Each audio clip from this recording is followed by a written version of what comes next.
तर आता पुणे या सिंड्रोमसाठी सज्ज झाल्याचं दिसतंय। दुसऱ्या बाजूला जीबी सिंड्रोमचा एकूणच आढावा आरोग्य मंत्री प्रकाश आंबेडकर यांनीही घेतलेला आहे। पुण्यामध्ये जीबी सिंड्रोमचे आता 101 रुग्ण आहेत।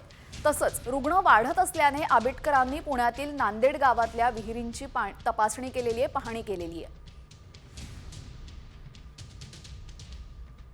जीबीएस सिंड्रोमचे विशेषतः पुण्यामध्ये पेशंटची संख्या वाढली आणि त्यामुळे सातत्याने त्याच्याबद्दलची सगळी चिंता पुणे शहरातले नागरिक व्यक्त करतायत। जीबीएस सिंड्रोम हा यापूर्वीपासून बऱ्याच ठिकाणी जिथे जिथे प्रतिकार शक्ती कमी होते अशा सगळ्या पेशंट्सना या आजाराची खूप ठिकाणी लागण होते। या आजाराचा हा आजार संसर्गजन्य नाही।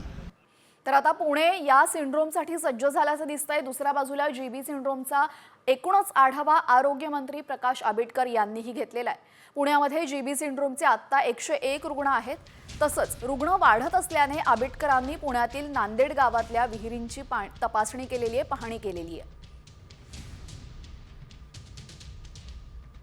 जीबीएस सिंड्रोमचे विशेषतः पुण्यामध्ये पेशंटची संख्या वाढली आणि त्यामुळे सातत्याने त्याच्याबद्दलची सगळी चिंता पुणे शहरातले नागरिक व्यक्त करतायत। जीबीएस सिंड्रोम हा यापूर्वीपासून बऱ्याच ठिकाणी जिथे जिथे प्रतिकार शक्ती कमी होते अशा सगळ्या पेशंट्सना या आजाराची खूप ठिकाणी लागण होते।